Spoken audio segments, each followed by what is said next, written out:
긍휼을 기다리십니다 라는 제목으로 마가복음 강의 24번째 시간을 함께 나누도록 하겠습니다.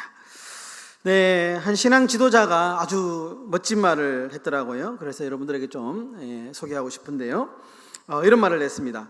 강은 자기 물을 마시지 않고 나무는 자기 열매를 먹지 않으며 태양은 스스로를 비추지 않습니다. 꽃도 자기 자신을 위해 향기를 내지 않습니다. 남을 위해 사는 것이 자연의 법칙입니다.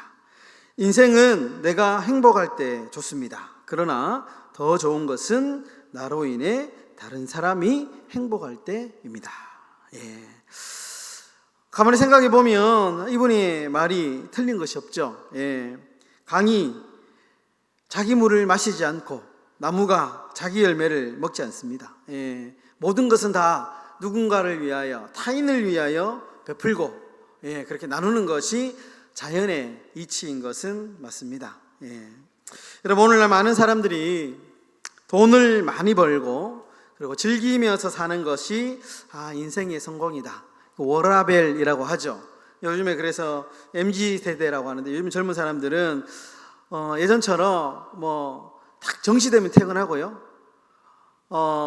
이렇게 잔업하는 거 있잖아요. 이런 것도 옛날에는 억지로 하잖아요. 선택권이 어디 있습니까? 시간으로 일하라 하면 하는데, 요즘에는 자기 의사가 분명하답니다. 정시 퇴근하고, 그리고 자기의 또 이제 아주 취미 생활도 하고, 가정에 또 이렇게 가족들과 함께 시간을 보내면서 이렇게 사는 것이 인생의 목적이다. 그리고 열심히 모아가지고 여름 한철 또 그 모은 돈 가지고 또 여행 다니고 이렇게 사는 것을 성공한 인생이다. 멋지게 사는 것이다. 그렇게 이제 생각하고 있고 부러워하죠. 부러워합니다. 여러분, 그런데 성경은 다른 사람을 위해서 희생하고 나누는 삶이 성공이다, 또 이렇게 이야기를 합니다. 대표적으로 여러분, 전도서 11장 1절에 보시면 아주 유명한 말씀인데요, 이런 말씀이 있습니다. 너는 내 떡을 물 위에 던져라. 여러 날 후에 도로 찾으리라. 무슨 말이냐면, 우리가 베푼 희생, 우리가 베푼 나눔은 사라지지 않고 언젠가는 하나님께서 다시 우리 삶의 열매로 되돌려 주신다 라는 것이죠. 그러므로 우리가 이 땅을 살아가는 데 있어서 나를 위한 삶이 아니고 타인을 위한 삶, 내가 행복할 때도 참 좋지만 그러나 나로 인하여 다른 사람이 행복하는 것, 이것이 어떤 이 그리스도인 삶의 목적이 되어야 된다라는 것을 우리에게 말씀하고 있는 겁니다. 여러분, 그래서 오늘 본문의 이 오병이어 사건도 좀 헌신의 관점에서 보면 아주 좀 중요한 교훈들을 우리가 발견하게 됩니다. 오늘 특별히 설교에 핵심 구절이 있는데요, 핵심 구절이 마가복음 6장 37절에 너희가 먹을 것을 주라입니다. 너희가 먹을 것을 주라. 그러면 이 너희가 먹을 것을 주라, 이 한마디가 오늘 이 오병이어 사건의 본질을 잘 보여준다라고 이야기할 수 있습니다. 세 가지 정도 우리가 좀 살펴보려고 하는데요. 첫 번째, 불쌍한 마음은 관심과 사랑으로 나타난다라는 겁니다. 여러분, 예수님이 무리를 이제 보십니다. 그리고 그 무리를 보셨을 때 목자 없는 양 같음을 보고 불쌍히 여기셨다, 이렇게 이야기를 하고 있습니다. 여기서 여러분, 목자 없는 양이라고 하는 표현은 한 세 가지 정도로 우리가 좀 의미를 요약해 볼 수 있는데요. 첫 번째로 제대로 된 지도자가 없다라는 겁니다. 제대로 된 이 백성들을 옳은 길로 인도하는, 제대로 가르치는, 무엇이 옳고 그름이 무엇인지를 가르치는 참된 지도자가 없다라는 것이고요. 두 번째는 충분히 이 백성들이 보호받지 못하고 있다라는 뜻이고요. 세 번째는 이 백성들이 양육과 돌봄이 이루어지지 못하고 있다라는 뜻입니다. 그러니까 예수님께서 참 그 백성들을 볼 때에 그런 어떤 참 돌봄을 받지 못하고 충분히 보호받지 못하고 갈 길을 몰라서 우왕좌왕하는 사람들을 볼 때에 그 마음에 불쌍히 여김을 했다, 불쌍히 여기셨다라는 것이죠. 여러분, 특별히 오늘 이 본문에 사용된 불쌍히 여기다라는 단어를 우리가 좀 주목해야 됩니다. 이 불쌍히 여기다라는 단어가 헬라어로요, 뇌장이 뒤틀리다라는 뜻입니다. 문자적으로는 뇌장이 이렇게 뒤엉키다 라는 헬라어 뜻인데요, 문자적인 의미인데, 근데 이것은 나중에는 동정심이 일어나서 마음이 움직여지다 라는 개념으로 쓰이게 됩니다. 그러니까 불쌍히 여기다 라는 말은 곧 동정심이 일어나다 라는 말과 똑같은 말입니다. 이런 분들 있잖아요. 선천적으로 이렇게 보면 동정심이 굉장히 강한 분들 있죠.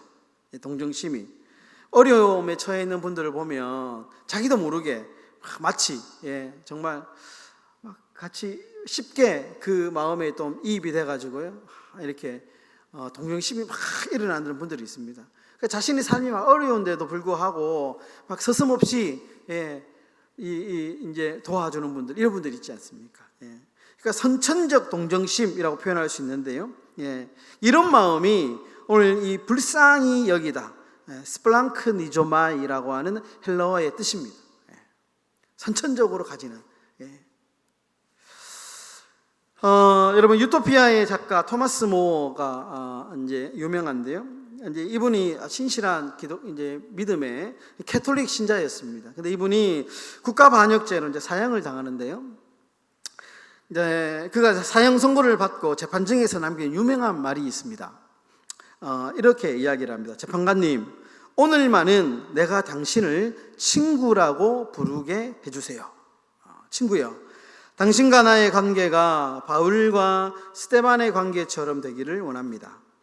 바울은 스데반을 미워해서 돌로 쳐 죽인 사람입니다. 그러나 지금 바울은 하나님 나라에서 스데반과 가장 가까운 친구로 손잡고 영원히 살고 있습니다. 당신이 나에게 사형을 선고했지만 당신도 예수를 믿고 나중에 저 하늘나라에서 나와 함께 손잡고 영원히 행복하게 사는 친구가 되기를 바랍니다. 이 말을 듣고 이제 재판장이 충격을 받는데요, 그리고 그에게 말을 합니다. 나는 당신에게 사형을 선고했는데 당신은 어떻게 이런 선한 말을 할 수 있습니까? 그러자 이 토마스 모어가 아주 유명한 말을 합니다. 내가 이렇게 할 수 있는 것은 제가 먼저 예수님께 불쌍히 여김을 받았기 때문입니다. 여러분, 우리가 영혼에 대한 관심과 영혼에 대한 사랑을 가지면 그 사람이 누구든지, 그 사람이 어떤 사람이든지 우리가 불쌍히 여기는 마음을 갖게 된다라는 것이죠. 긍휼을 경험한 사람만이 여러분 다른 영혼을 향한 사랑을 품을 수 있게 된다라는 것입니다. 그럼 두 번째로, 불쌍한 마음은 곧 공감의 능력이다라는 것인데요, 여러분, 이 불쌍히 여기다라는 말을 히브리어로는 하난이라고 하는데요, 헬라어로 번역된 말과는 조금 더 다릅니다. 하난이라고 하는 말은 이 다른 사람의 마음 속에 들어가서 그의 눈으로 세상을 바라보고 그의 마음으로 생각을 해보고 그의 느낌으로 느껴보는 것을 가리켜서 히브리어로 불쌍히 여기다, 하난이라고 한답니다. 그러니까 흔히 쉽게 말하면 공감의 마음이죠. 공감의 마음. 그러니까 공감이라고 하는 것은 상대방과 같은 입장에서 느끼는 감정이잖아요. 내가 저 사람의 입장에서 있다면 어떤 생각이 들까? 내가 저 사람이라면 어땠을까? 라고 하는 마음, 이것이 이제 공감의 마음이죠. 다른 말로 타인 인지 감수성이라고 합니다. 여러분, 그래서 요즘에는 이 타인 인지 감수성이 되게 중요합니다. 타인. 그러니까 내 입장에서는 잘 이해가 안 되는데 상대방의 입장에서, 타인의 입장에서 내가 좀 그 상황을 바라보고 그 사건을 바라보면 내가 어느 정도 이해가 된다라는 것이죠. 이해가 됩니다. 그러니까 다른 사람의 입장을 고려하며 사는 것, 이것이 오늘 예수님이 불쌍히 여기다, 불쌍히 여기다라는 뜻이라는 것이죠. 여러분, 예수님의 삶을 보면 언제나 예수님의 삶은 공감으로 가득했습니다. 예수님은 나병 환자에게 굳이 손을 대어 고쳐주셨고요, 나병 환자 손대면 안 되거든요. 근데 이 나병 환자에게 친히 만지시면서 그 나병 환자를 고치셨고요. 유대인이라면 거들떠 보지도 않던 그 사마리아 땅에 직접 지나가시고 여인을 만나시고, 그리고 대화하시면서 그 여인의 문제점을 해결해 주시기도 하고요. 로마 백부장의 간청, 야이로의 그 딸을 고쳐주시는 그런 사건, 로마 사람까지도 예수님께서는 소원을 들어주시고 고쳐주셨고요. 죄인, 세리, 창기들, 그 당시에 정말 소외받고 누구도 외면했던 그 사람들과 친구가 되어 주셨습니다. 여러분, 예수님은 그래서 단순히 멀리서 바라보는 분이 아니고 항상 그 상대방의 아픔 속으로 들어가셔서 함께 생각하시고 그 사람의 입장에서 공감하시면서 그들과 함께 하셨다라는 것이죠. 여러분, 공감하면 빠질 수 없는 성경 구절 있습니다. 종종 인용하는 구절이죠. 로마서 12장 15절. 우리 다 같이 한번 읽어보도록 하겠습니다. 다 같이 읽겠습니다. 시작. 즐거워하는 자들과 함께 즐거워하고 우는 자들과 함께 울라. 얼마나 이 공감의 대표적인 표현입니까? 즐거워하는 자들과 함께 즐거워하고 우는 자들과 함께 울라. 교회의 사명이죠. 교회의 사명입니다. 그래서 교회의 사명, 성도의 사명 중에 하나가 뭐냐면 공감해주는 사명이 필요합니다. 공감해줘야 됩니다. 공감. 이것이 오늘날 교회와 우리 성도들에게 요구되는 중요한 사명입니다. 여러분, 제가 예전에도 한번 이분의 이야기를 한 적이 있는데, 20세기 기독교 변증가였던 프랜시스 셰퍼라고 하는 박사님은 비신자와 나에게 1시간의 대화를 할 시간이 주어진다면 55분은 그의 이야기를 들어주고 남은 5분 동안 나는 이야기를 하겠다, 전도하겠다, 하나님의 말씀 전하겠다, 이렇게 이야기를 했답니다. 그러니까 들어주는 것이 상대방의 입장에서 얼마나 큰 공감이고 큰 영향력이 있는지를 우리가 좀 기억해야 됩니다. 여러분, 우리가 가만히 생각해 보면요, 우리 초기 한국교회는 되게 좀 일방적인 경향이 좀 있었어요. 전도할 때도 되게 일방적인, 왜냐하면 이것이 진리이고, 굉장히 좀 아주 전투적인 기질이 있었기 때문에 좀 무리한 면이 있었어요. 그래서 대표적인 우리 전도할 때 구호가 예수천당 불신주요 막 외치면서 우리가 한때 전도 많이 했습니다. 우리의 입장에서는 되게 좀 단호하고 결단력 있고 정말 결기에 찬 표어지만 믿지 않는 사람들의 입장에서 보면 되게 좀 기분이 안 좋죠. 안 좋죠. 좀 무리하게 보이고요. 결례죠, 사실은. 어떻게 보면, 인간적으로 보면. 근데 여러분, 복음은 일방적이거나 무리하지 않습니다. 복음은. 그래서 우리가 복음을 전할 때에 먼저 친구가 되는 것이 되게 중요합니다. 친구 되는 것. 친구가 된다는 것은 저 사람이 나를 어느 정도 좀 신뢰할 만하다라는 것이죠. 신뢰할 만하다. 제가 이제 탁구 열심히 치고 있는데요. 제가 최대한 지금 저분들하고 좀 친구, 우리가 인간적인 친구 말고요, 정말 좀 신뢰를 받을 수 있는 사람이 되기 위해서 저 나름대로 되게 좀 노력을 많이 하고 있습니다. 탁구 치면서 되게 좀 나는 좀 신뢰받을 사람, 나는 믿을 수 있는 사람입니다 라고 하는 이미지를 심어주기 위해서 저 스스로 되게 많이 노력하고요. 예전에 탁구를 쳤지만 막 그렇게 열심히 치지는 않았어요. 근데 요즘에는 탁구장에 이렇게 이제 단톡방에도 좀 들어가고, 탁구장 모임회에 거기 보면 이제 탁구 낮반이 있고 저녁반이 있거든요. 저는 낮반인데, 낮반에 또 이제 밴드 이제 2달에 한 번씩 원래회도 하고 나름대로의 조직이 또 있어요. 근데 저기 있는 분들이 되게 사람들이 좋으신 분들이더라고요.